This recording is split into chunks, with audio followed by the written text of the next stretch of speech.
안녕하세요. 남편과 함께 빌라 계단 청소를 하며 지내고 있는 60대 여자입니다. 저희 시모와 하나밖에 없는 저희 딸에게 불미스러운 일이 생겨 이렇게 사연을 보내게 되었습니다. 저희 시모는 늦은 나이에 저희 남편을 낳고 남편이 3살 되던 해에 안타까운 사고로 시부를 잃었습니다. 다행히 시모는 고등학교 교사로 일을 하셨기 때문에 부족함 없이 남편을 잘 가리키며 키워내셨죠. 결혼 전 남편은 시모에 대해 저에게 항상 이런 말을 했었습니다. 우리 어머니는 철칙을 지키는 걸 가장 중요하게 생각해. 학교 선생님이라 그러신가? 과정도 엄청 중요하게 생각하시더라고. 그것만 잘 지키면 우리 어머니한테 미움받을 일 없을 거야. 그게 무슨 뜻이야? 철칙이랑 과정이란 게 어떤 걸 말하는 거야? 제사 꼬박꼬박 전통대로 하고 결혼도 남들이 하는 것처럼 모자라지도 과지도 않게 해야 되고 남들이 하는 거, 남들이 지키고 사는 거 똑같이 하면서 살자. 뭐 이런 거라고 생각하면 돼. 남편 말만 들으면 시모는 만나기도 전에 꽤 피곤한 사람처럼 느껴졌습니다. 하필 또 고등학교 선생님이라고 하시니 얼마나 예민하고 사람을 가르쳐 드려고 할까라는 생각까지 하게 됐었죠. 그래서 되도록이면 결혼 전까지 시모를 최대한 늦게 보고 싶은 마음이었습니다. 남편과의 결혼 약속은 했지만 시모를 보는 것을 미루고 미루다 시모가 고등학교 교정 선생님까지 역임을 한 뒤 정년 퇴직을 하시는 날 시모를 처음 뵙게 되었습니다.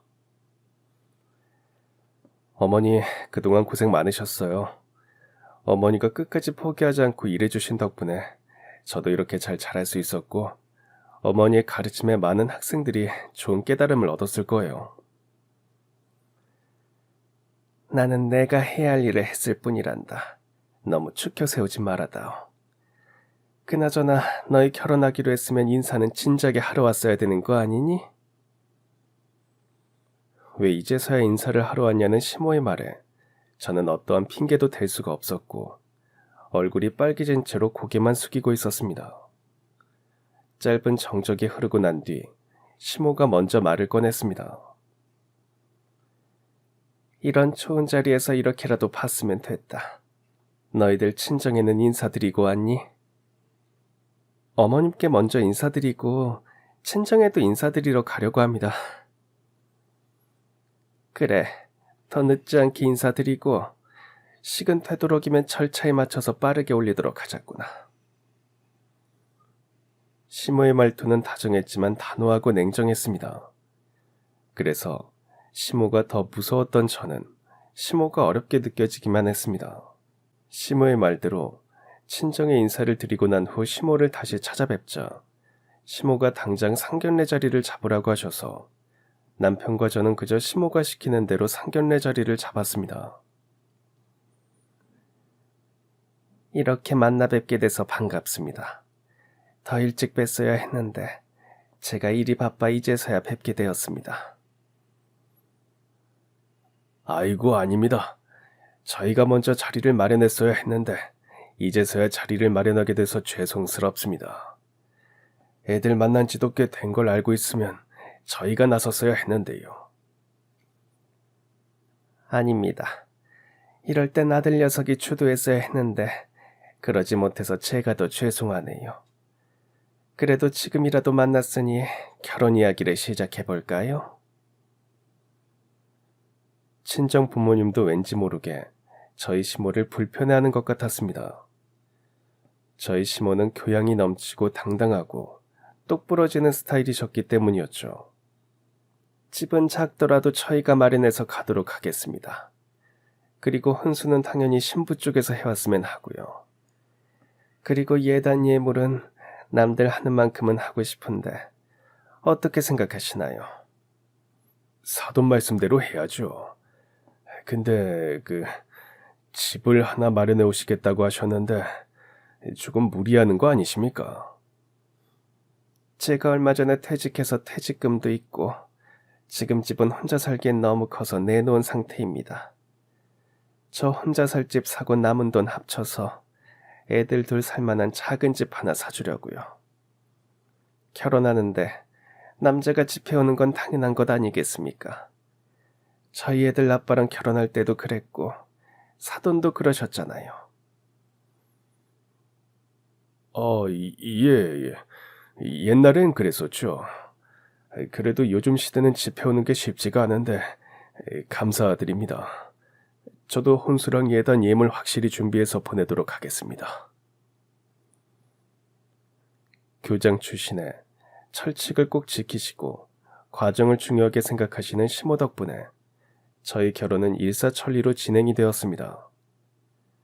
하지만 저희 엄마는 우리 집은 잘 사는 집도 아닌데 왜 이렇게까지 해야 되냐며 툴툴거리셨고 저의 시집살이를 걱정하셨습니다. 네 신랑 될 사람은 세상 순에서 괜찮아 보이던데 네 시어머니 때문에 고생 꽤나 하겠더라. 아유, 사람이 어찌나 따지는 게 많던지 교양 있는 척하면서 엄청 예민해 보여. 어머님이 평생 학교에서 일하셔서 애들 관리하고 그러느라 그게 습관이 되신 거지. 나쁘신 분은 아니셔. 그리고 나한테 시집살이 시키실 분도 아니실 거야. 네가 어떻게 아니? 하나밖에 없는 귀한 아들 너한테 보내는데 네가 예쁘게 보이겠어? 아휴, 너희 둘이 서로 좋아하기도 하고 사이될 사람이 괜찮아 보여서 이 결혼 허락한다마는 나는 네가 벌써부터 걱정이다, 걱정이야. 친정엄마께서는 저의 시집살이를 걱정하셨지만 결혼 준비 과정에서 저는 오히려 시모에 대한 오해와 편견이 깨지기 시작했습니다. 결혼 전 시모와 식사를 하던 날이었습니다. 시모는 저를 혼자 안방으로 부르시더니 저에게 작은 비단 보따리를 내미셨습니다.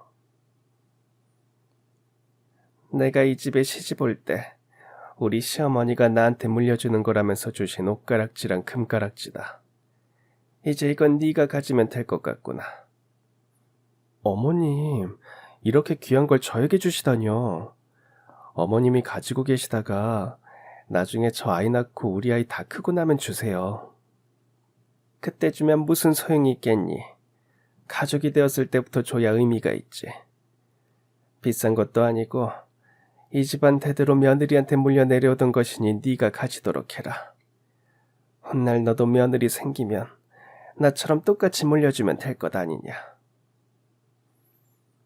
그러면서 시모는 따뜻한 시선을 하시고는 저의 손을 꼭 잡으셨습니다. 우리 아들 녀석 순진에 빠져서 이런 애 누가 데리고 가나 걱정했는데 모자람이 많은 우리 아들이랑 결혼해줘서 고맙다 아가야. 내가 너희들한테 대단한 걸 해줄 수는 없지만 너희 힘들 땐 부모로서 꼭 나서서 도와줄 테니 우리 아들이랑 부디 행복하게 잘 살아다오. 저야말로 어머님께 감사합니다. 아들 훌륭하게 잘 키워주시고 결혼 허락해 주셔서요. 나야말로 너한테 고맙다. 네가 내 며느리라는 게 얼마나 다행이고 뿌듯한지 몰라.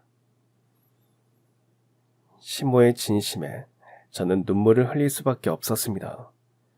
시모의 눈가도 촉촉해진 듯 했었죠. 그렇게 서로의 진심을 알게 된 이후부터 시모와 저의 관계는 급격하게 가까워졌습니다. 너 일한다고 시간 없을까봐 내가 이 집 저 집 알아봤는데 여기가 제일 괜찮아 보이더구나. 이 집 어떠니? 마음에 들면 바로 계약하고 싶은데 우리 며느리 의견도 들어봐야지 않겠어? 어머님, 여기 지은 지 얼마 안 돼서 많이 비쌀 것 같은데 같은 평수에 다른 아파트도 알아보면 안 될까요? 저 이렇게까지 좋은 집에서 시작하지 않아도 돼요. 내가 내 새끼들 좋은 집에서 살게 해주고 싶다는데 돈이 문제겠어? 그리고 너희들한테 이 정도 해줄 능력이 되니까 사주는 거야. 집도 신축에 깨끗하고 동네도 좋으니 고민 그만하고 이 집으로 하자꾸나. 시모는 원래 살던 방 3칸짜리 집에서 10평대 2칸짜리 집으로 이사를 가시고 저희는 방 3칸이나 딸린 신축 아파트를 신혼집으로 구해다 주셨습니다. 이때부터 저는 시모가 얼마나 자식 사랑이 크고 대단한지 느끼기 시작했습니다. 그리고 시모의 사랑은 이게 끝이 아닌 시작이었습니다. 결혼 후 시모는 연금에서 나오는 돈 중 일부를 저희에게 매달 용돈으로 주셨는데 결코 적지 않은 돈이었습니다. 어머님, 이제 용돈 그만 주셔도 돼요. 지금까지 평생 학생들 가르치시느라 고생만 하셨는데 그 돈으로 어머님 쓰고 싶은데 쓰세요. 그리고 저희에게 이렇게 많이 주시면 어머님은 어떻게 생활하시려고요? 이래봬도 나 수학 선생이다. 내가 먹고 살 정도는 제외하고 주는 거니까 걱정 마. 고대에도 나와야 되는데 돈을 어느 정도 모아야 되지 않겠니? 그리고 애 없을 때 여행 가는 게 편하니까 여유 있을 때 여행도 가고 해. 그럼 금액이라도 줄여주세요. 이렇게 매달 큰 돈을 받으니까 죄송스러워서요. 용돈은 오히려 저희가 드려야 하는데. 나중에 나한테 예쁜 손주 보여주는 게 효도니까 죄송스러워하지 않아도 돼. 솔직히 나이가 들면 들수록 욕심이 늘어나고 보상 심리로 자식들에게 더 받고 싶어하는 게 사람이라고 생각을 했습니다. 그러나 시모는 내가 가진 것을 아낌없이 주는 것이 부모의 사랑이라는 것을 저희에게 직접 보여드리고 계셨습니다. 그렇게 시모에게서 매달 도움을 받던 어느 날 뒤통수를 땅하고 맞은 날이 있었습니다. 평소와 같이 시모가 용돈을 보내주시던 날 저는 어느 순간부터 그 돈을 너무나도 당연히 받고 있었고 감사하다는 전화는 인사치레로 큰 고마움 없이 하고 있다는 것을 깨달았습니다. 그렇게 느낀 스스로가 순간 너무 창피했고 남편에게도 이 이야기를 털어놓아야겠다고 생각을 했습니다. 여보, 어머님이 용돈 주시는 거 우리 너무 당연하게만 생각하고 있는 것 같아. 처음엔 당연히 감사한 마음 가지고 있었지만 지금은 그런 마음 없이 당연히 받아들이고 있는 것 같아. 당신 말 듣고 보니 그러네. 우리 앞으로는 엄마한테 받는 돈은 좀 더 신중하게 생각하고 앞으로 이걸 어떻게 갚아드려야 할지 생각을 좀 해보자고. 어머님 혼자 지내시니까 자주 찾아뵙고 어머님한테 손주 안겨드리는 게 가장 큰 효도인 것 같아. 어머님 손주 엄청 기다리시잖아. 사실 그때 저희는 나이가 어리기도 했고 하고 싶은 게 많았던 터라 최소 3년은 아이를 가지지 않고 편하게 신혼생활을 하고 싶었습니다.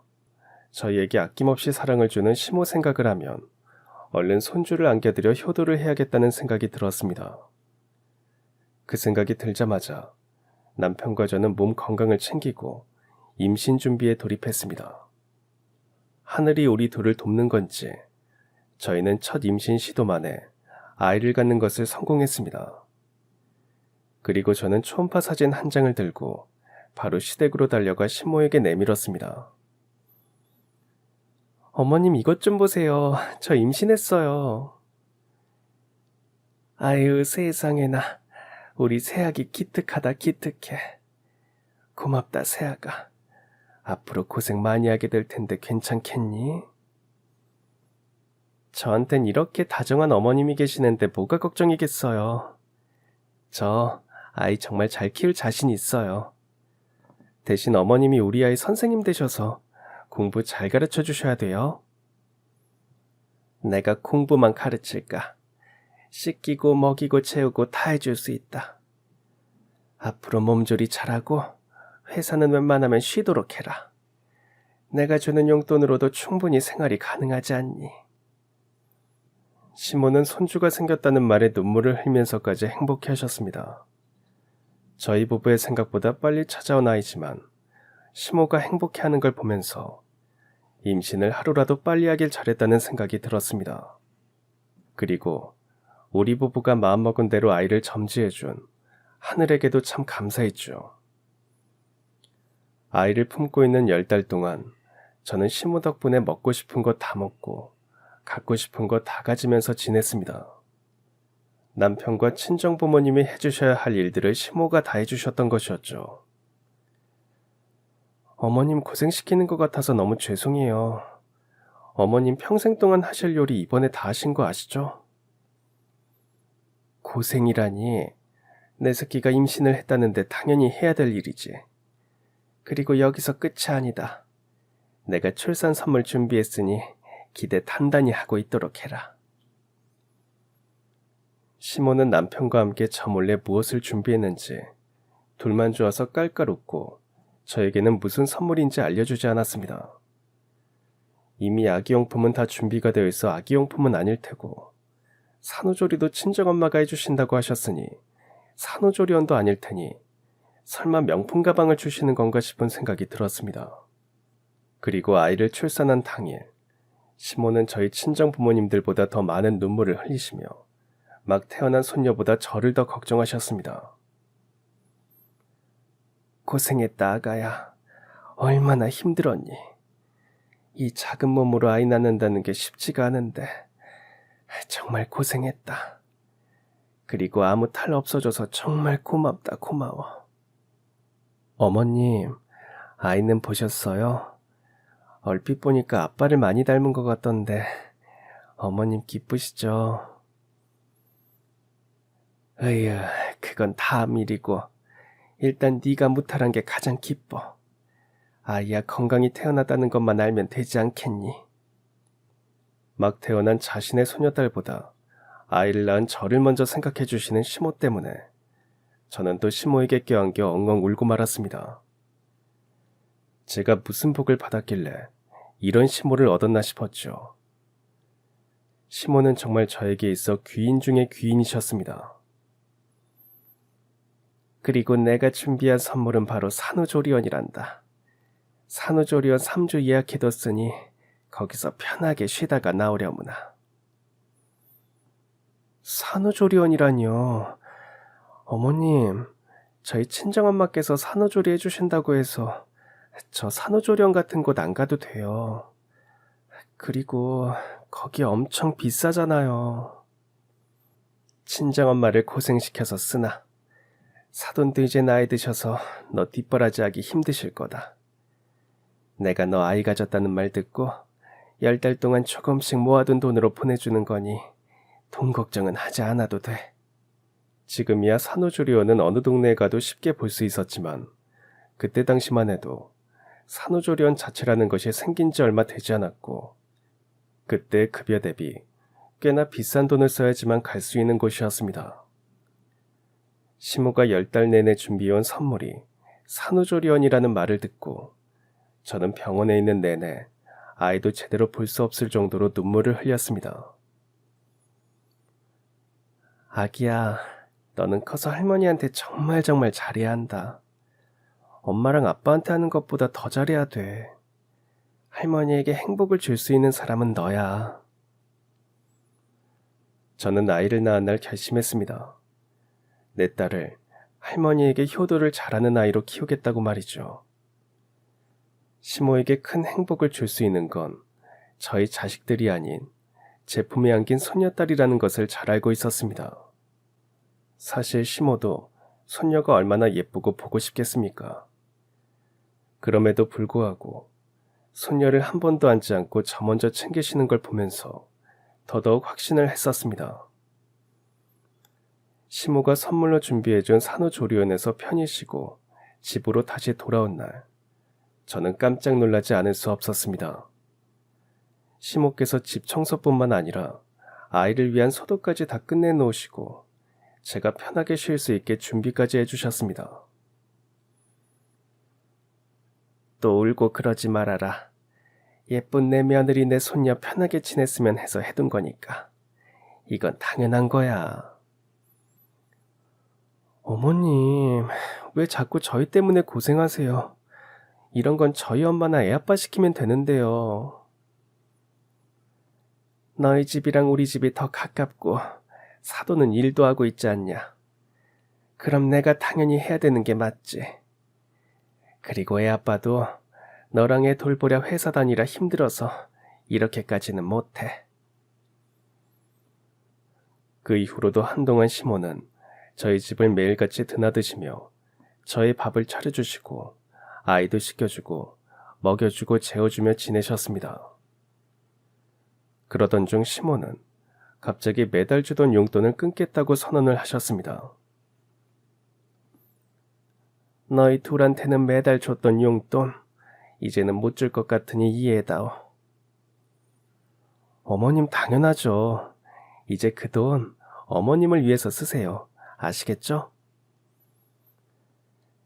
아니, 앞으로는 소윤이한테 매달 용돈 보내줄 테니까 그 돈으로 좋은 분유, 좋은 기저귀, 좋은 책들 사서 소윤이한테 쓰도록 해. 어머님, 말만 소윤이 용돈이지 그게 그거잖아요. 아기 분유값은 애 아빠가 충분히 잘 벌어오고 있으니까 걱정 마세요. 그러니까 용돈 안 보내주셔도 돼요. 너희한테 주는 용돈 아니니까 너희들이 쓰지 말고 꼭 소윤이한테 쓰도록 해. 나중에 내가 준 소윤이 용돈 어디다 썼는지 다 확인할 거야. 아이를 낳고 난 후 맞벌이에서 남편 혼자 홈벌이를 하게 되어 생활비가 많이 부족했는데 그 부분을 시모께서 채워주셨고 전보다 더 많은 금액의 용돈을 보내시며 부족함 없이 아이를 키우라고 하셨습니다. 덕분에 저는 돈 걱정 없이 아이에게 해주고 싶은 것을 다 해줄 수 있었고 시모의 말대로 시모가 준 용돈은 저희 부부에게는 단 10원도 쓰지 않았습니다. 그 이후로도 시모는 저에게 많은 도움을 주셨습니다.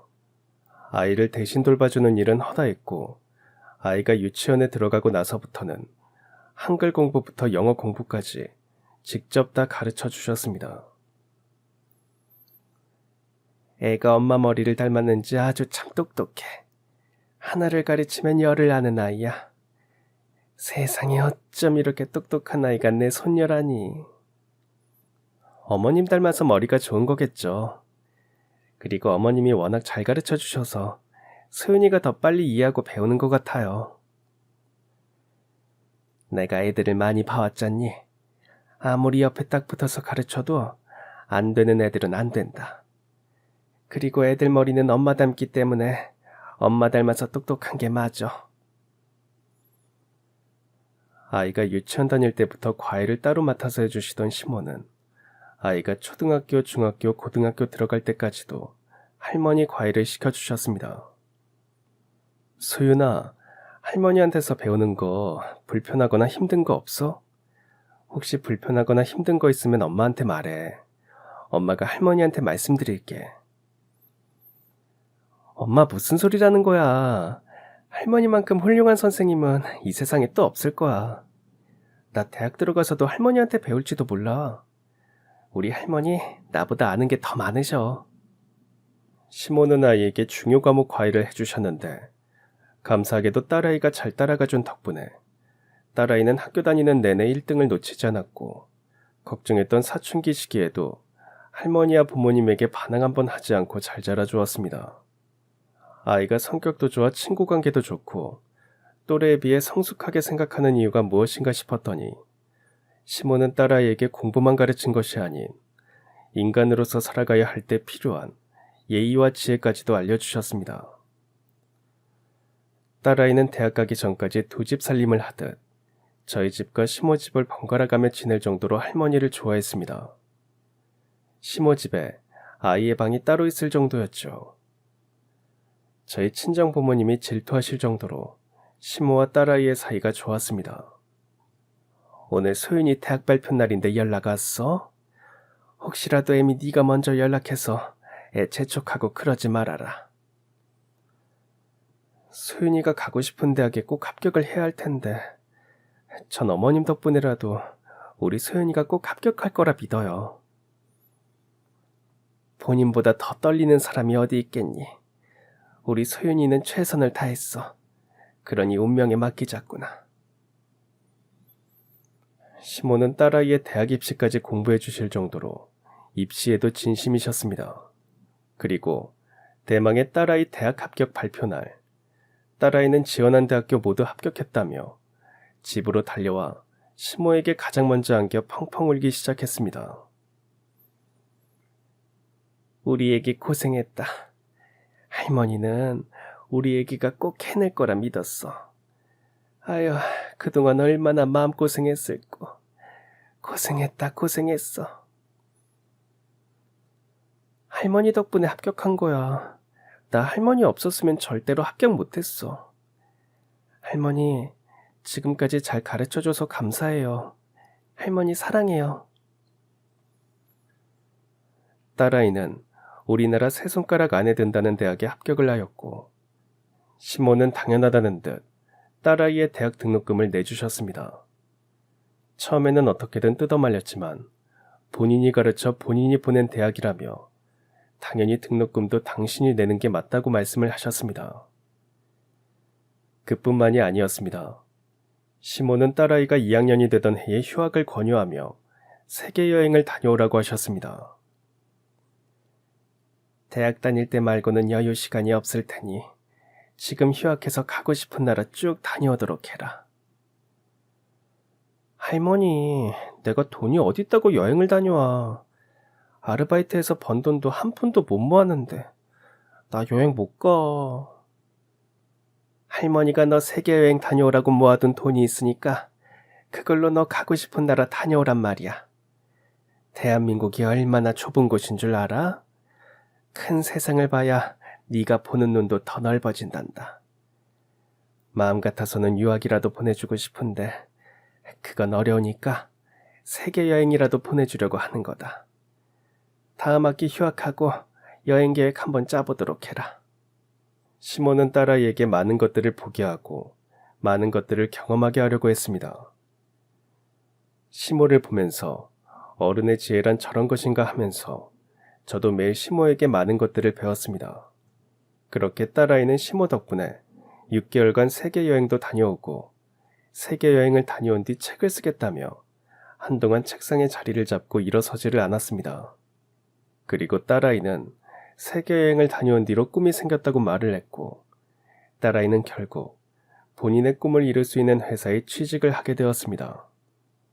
시모는 본인이 하고 싶은 일을 다 이루는 손녀딸이 대견하다며 저도 시모에게서 한 번도 받지 못한 명품 가방을 딸아이에게 선물을 해주셨습니다.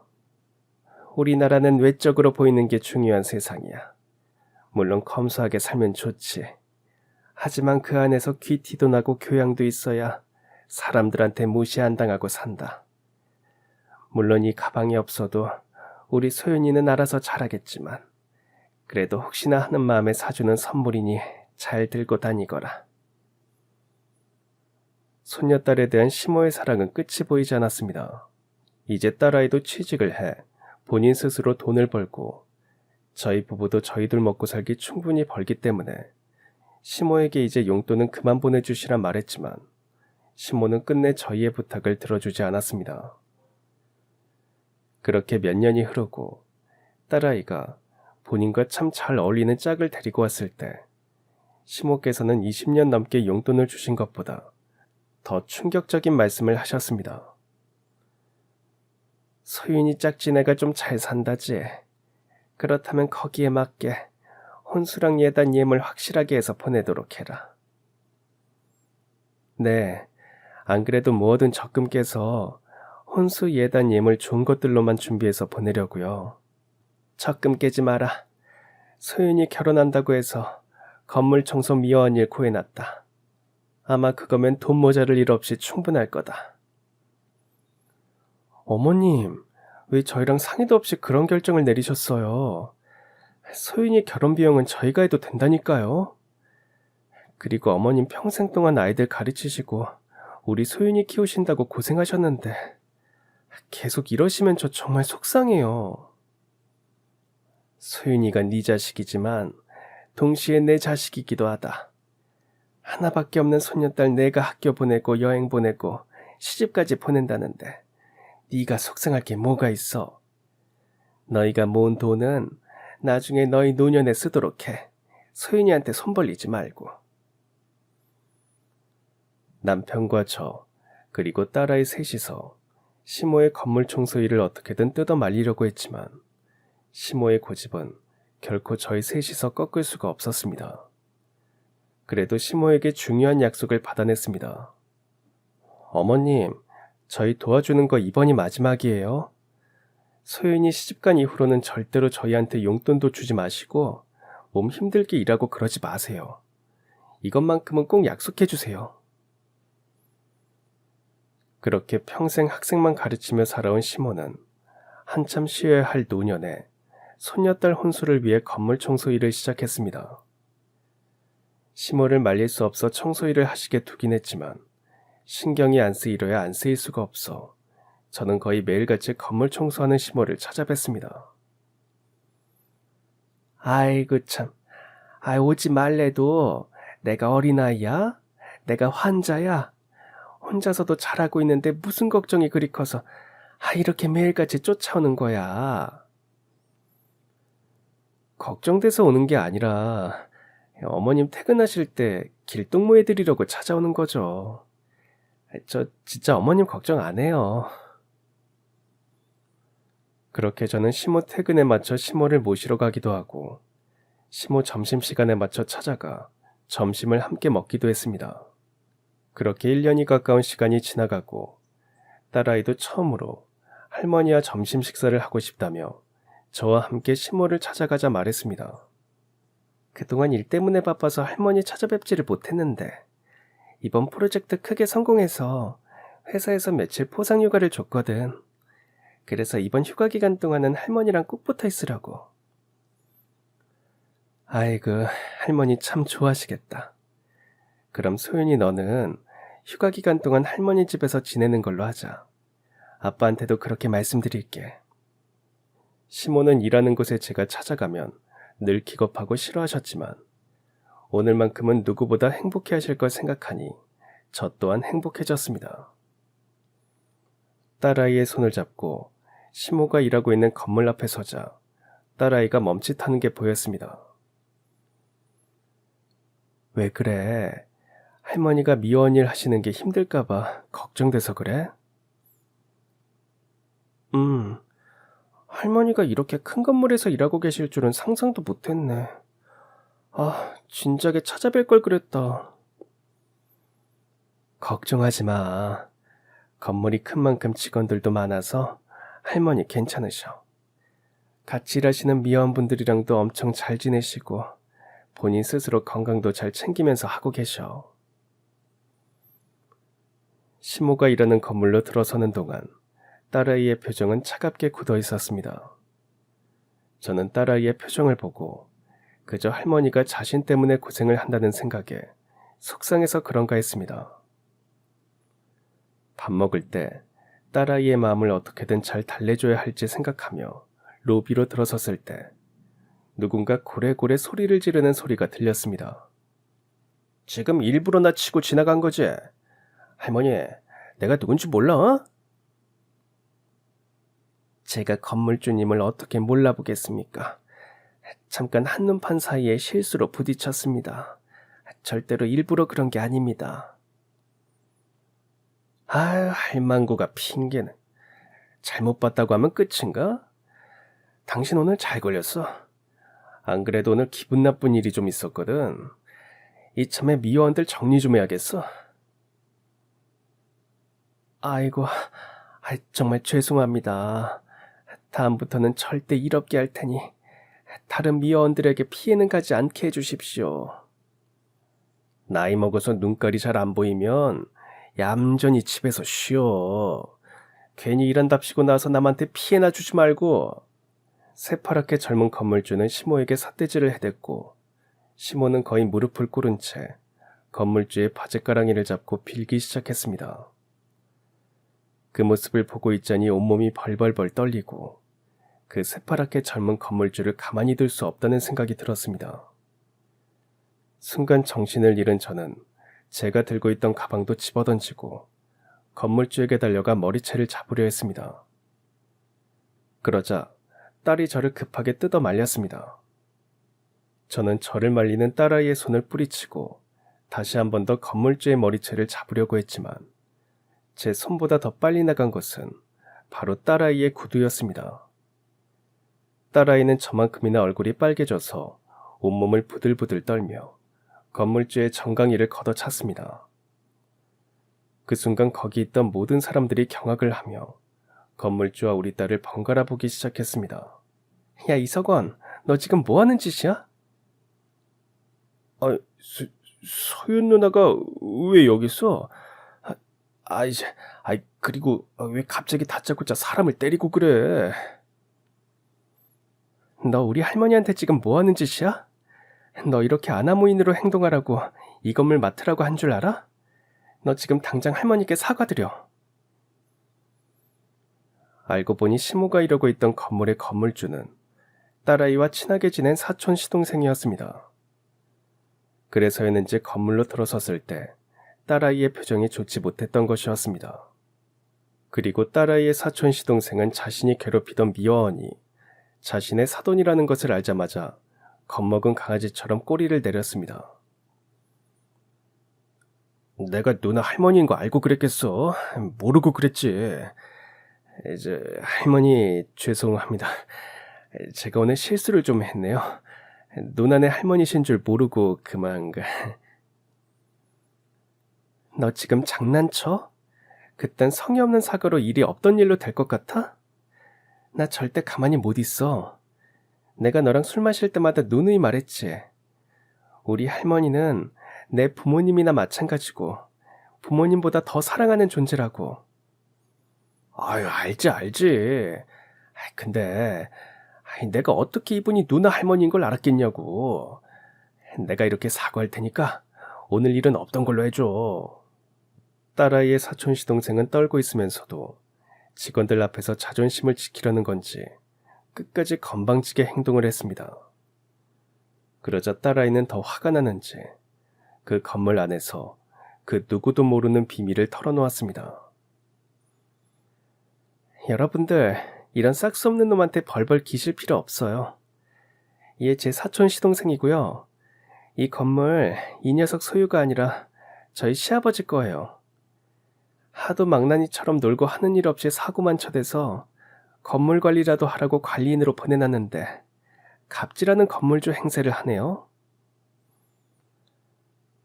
누나 진짜 왜 그래? 내가 잘못했다니까. 내가 이렇게 빌게. 아니면 무릎이라도 꿇어? 어떻게 하면 그냥 넘어가 줄 거야? 내가 이걸 어떻게 그냥 넘어가?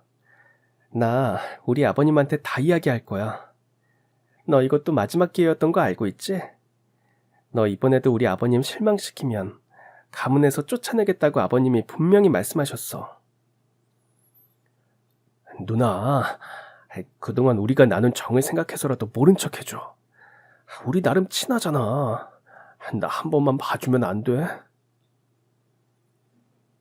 우리 사이가 친한 건 맞지만 너 이런 상식이 벗어난 망나니 꼴까지 봐줄 순 없어. 알고 보니 새파랗게 젊은 건물주는 그 건물의 진짜 주인이 아니었습니다. 저도 그날 처음 알았습니다.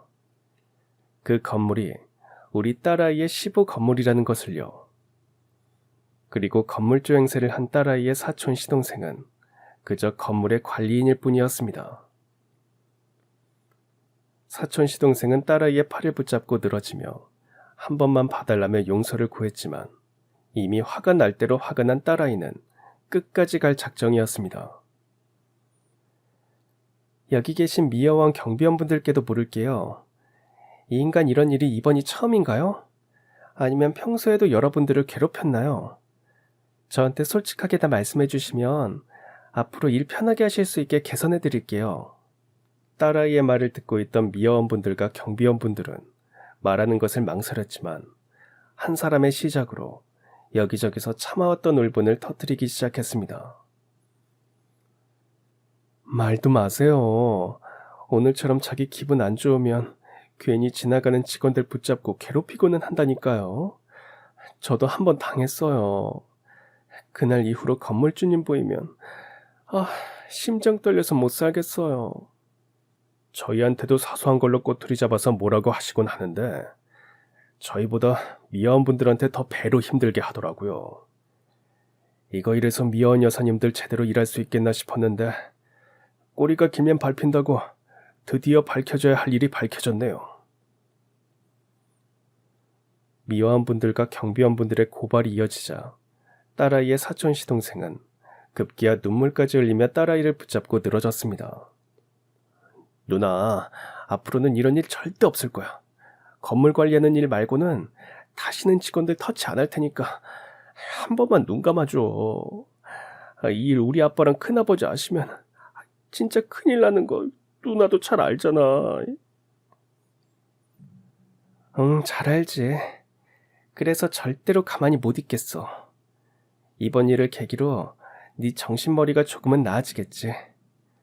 아무튼 나 당장 아버님 찾아갈 거니까 그렇게 알아둬. 딸아이가 당장 시부를 찾아간다고 말하자 눈물을 흘리며 절절매던 딸아이의 사촌 시동생은 표정과 태도를 바꾸며 말했습니다.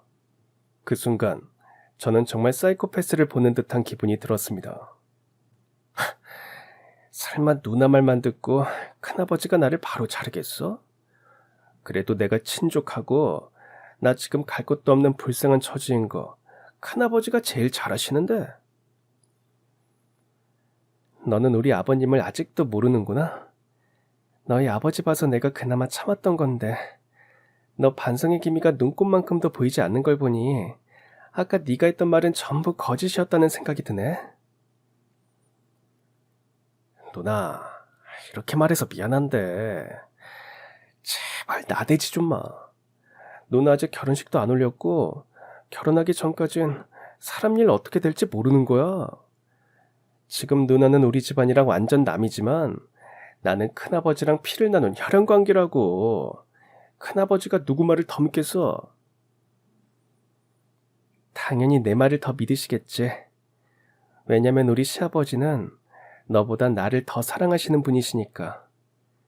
너도 잘 알고 있을 텐데 이 결혼 아버님께서 직접 밀어붙이신 거. 너 각오해. 내가 반드시 후회하게 만들어주겠어. 딸아이의 마지막 말에 사촌 시동생은 또다시 말투와 태도를 바꾸며 딸아이에게 매달렸지만 딸아이는 더 이상 그 사촌 시동생의 말을 들어줄 이유가 없다고 생각했는지 아직도 자리에서 일어서지 못한 시모를 모시고 건물 밖으로 나왔습니다. 건물 밖으로 나오자마자 딸아이는 시모의 옷에 묻은 먼지를 털어주며 본인이 대신 사과를 했습니다. 할머니, 내가 미안해. 할머니가 어디서 일하는지 내가 조금만 관심 가졌더라면 이런 일 없었을 텐데. 다 나 때문이야. 시동생 대신 내가 사과할게. 원래 경우가 없는 놈이라 집안에서도 문제인 놈이야. 이런 봉변 당하게 해서 내가 정말 미안해, 할머니. 네가 미안할 게 뭐가 있냐. 너희들한테 이런 모습 보이고 걱정 끼쳐서 내가 더 미안하다. 좋은 일 아니고서는 웬만해서 눈물을 안 흘리시는 시모였는데 시모는 처음으로 속상한 마음에 저희 앞에서 눈물을 흘리셨습니다. 그것도 언제쯤 눈물이 멈출까 싶을 정도로 하염없이 눈물을 훔치셨죠. 그 이후로 딸아이는 휴가 기간 내내 시모와 함께했고 시모는 잠시 건물 미어온 일을 잠시 쉬기로 하셨습니다. 그리고 며칠 후 딸아이에게서 시모가 일했던 건물로 오라는 전화를 받고 또 무슨 큰일이 생겼나 싶어 남편과 함께 달려갔습니다. 도착을 하고 보니 로비에는 딸아이와 시모 그리고 예비 사위와 사돈들이 딸아이의 사촌 시동생을 둘러싸매고 있었습니다. 그리고 딸아이의 시부의 목소리가 들렸습니다. 내가 널 사람 만들려고 얼마나 애를 쓰고 참아왔는데 너 대체 언제까지 네 부모 속썩이면서 살 거야? 큰아버지, 그건 실수였다니까요. 한 번의 실수는 그냥 넘어가 주실 수 있잖아요. 앞으로 제가 더 잘할게요. 딸아이의 사촌 시동생의 말이 끝나기도 전에 딸아이의 시부는 손을 들어 올렸고 발을 걷어차기 시작했습니다. 그렇게 사촌 시동생은 한껏 쥐어 터진 후에야 우리 시모 앞에 무릎을 꿇고 용서를 빌었습니다. 사돈 어르신인 줄 몰랐습니다. 아니, 몰랐어도 그런 행동을 해서는 안 됐는데 제가 큰 무례를 범했습니다. 죄송합니다. 한 번만 용서해 주세요, 어르신. 저는 시모가 철칙을 매우 중요시 여기는 분이시라는 걸 깜빡 잊고 있었습니다. 당연히 용서를 구하는 사촌 시동생을 용서해 주실 줄 알았던 시모는 냉정하게 말했습니다. 잘못을 했으면 벌을 받아야지요. 그쪽은 우리 직원들에게 용서받지 못할 상처를 너무 많이 줬습니다. 그리고 이 일은 제가 껴서는 안 될 일 같네요. 저는 우리 소윤이 시아버지께서 하자고 하시는 대로 하겠습니다. 그러니 저한테 용서 빌지 마세요. 시모가 냉정하게 말하자 딸아이의 시부는 창피하다는 듯 목을 가다듬으시더니 저희가 보는 앞에서 딸아이의 사촌 시동생을 쫓아내셨습니다. 앞으로 다시는 얼굴 볼 일 없도록 하자. 네가 할 일은 끝났으니 이제 여기서 나가도록 해라. 그리고 네 아비가 너보고 집으로 들어올 생각하지 말라고 대신 전해달라고 하더구나. 알아들었냐? 큰아버지, 저 진짜 더 이상 갈 곳 없는 거 아시잖아요. 외갓집에서도 저 안 받아주는 거 큰아버지도 잘 아시잖아요. 친구들도 이럴 대로 다 잃은 제가 어디로 가겠냐고요. 다 큰 성인인데 네가 알아서 해야지. 나보고 뭘 더 어쩌라는 거냐. 나는 너 봐줄 만큼 봐줬으니 이제 더 이상 나한테 기댈 생각하지 말아라. 당장 내 눈앞에서 사라져. 강 실장, 당장 이 못난 놈 내 눈앞에서 치워주게나. 그렇게 딸아이의 사촌 시동생은 모두가 보는 앞에서 쫓겨나게 되었고 사촌 시동생의 모습이 사라지자 시모는 그제야 가슴을 쓸어내리셨습니다. 저 때문에 집안에 불화가 생긴 것 같아 죄송스럽습니다. 어르신께서 죄송해야 할 일이 아니라 저희가 죄송해야 할 일입니다. 자식 농사 짓는 게 쉽지가 않습니다. 부디 넓은 아량으로 한 번만 용서해 주십시오. 부디 이 일이 아이들 결혼에 영향이 미치지 않았으면 합니다. 아이고, 저야말로 이 일로 애들 결혼에 피해가 가지 않았으면 합니다. 우리 소윤이 잘 부탁드립니다. 그 뒤로 딸아이와 사위는 무사히 결혼식을 올렸고 그곳에서는 딸아이의 사촌 시동생을 볼 수가 없었습니다. 그게 궁금했던 저는 딸아이가 신혼여행을 다녀온 날 물어보았습니다. 결혼식 때 보니까 그 사촌 시동생 안 보이던데 진짜로 집에서 쫓겨났니? 당연하지. 우리 아버님 하신다면 하시는 분이셔. 게다가 자기 친부모한테도 쫓겨나서 지금 어디서 뭐라고 지내는지도 모르고 있대. 아이고, 그러게 인생을 왜 그렇게 살았다니. 부모들이 걱정이 많겠다. 걔 아직 젊고 몸도 건강해. 그 정도면 현장직으로 하루 벌어 하루 먹고 살 수도 있어. 그러니까 걱정할 거 하나도 없어. 결국 딸아이의 사촌 시동생은 집에서 진짜로 쫓겨나 행방불명이 되었다고 했습니다. 그리고 딸아이는 시모가 다시 건물 청소를 하기로 했다며 신이 난 채로 말했습니다. 엄마, 할머니 다시 우리 시아버지 건물에서 청소 일하시기로 했어. 잘 됐지? 어머나, 어머님이 왜 또 그 일을 하신다니. 너 혼수 장만해주고 난 후로는 일 그만두시기로 나랑 약속했단 말이야. 알아. 근데 그 건물 이제 내가 관리하기로 했거든. 그래서 거기서 일하시는 분들 처우도 확 바꿔드리고 할머니도 무리하지 않는 선에서 일하실 수 있게 내가 스케줄 조정할 거야. 그리고 내가 거기 매일 나가면 할머니도 나 매일 볼 수 있어서 얼마나 좋아하시겠어. 딸의 말을 듣고 보니 그럴듯했습니다. 딸이 본인 시부의 건물 관리자가 되고 그 건물에서 시모가 일을 하게 된다면 그렇지 않아도 죽고 못 사는 그 둘은 매일 얼굴을 볼 수 있을 테니 말이죠. 그럼 너 하던 일은 어떡하고? 네 꿈 이루겠다고 그 회사 들어간 거 아니야? 그만두기 아쉽지 않니? 나 거기서 할 만큼 했고 이루고 싶은 것도 이뤘어. 이제는 아버님 일 좀 도와드리려고. 이래봬도 내가 수제잖아. 수제 며느리가 들어왔는데 아버님이 날 가만히 두시겠어? 그렇게 딸아이는 자신 시부의 건물 관리자가 되었고 시모는 그곳에서 청소 미연 일을 하며 매일 손녀를 만나고 계십니다. 시모가 아직까지도 일을 하고 있다는 것이 마음에 걸리긴 하지만 시모는 손녀딸을 매일 봐서 그런지 그 어느 때보다도 행복해 보이십니다.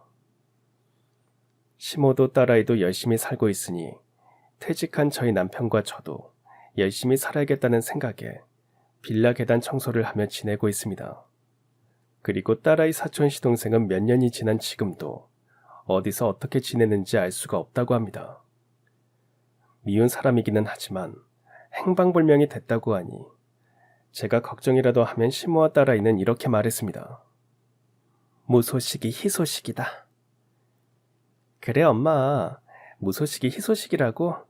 걔가 무슨 사고라도 쳤으면 바로 연락 왔을 거야. 엄마가 걱정할 일 아니니까 신경 안 써도 돼. 그 이후로 딸은 저와 제 남편보다 더 지극정성으로 시모를 모시고 살고 있습니다.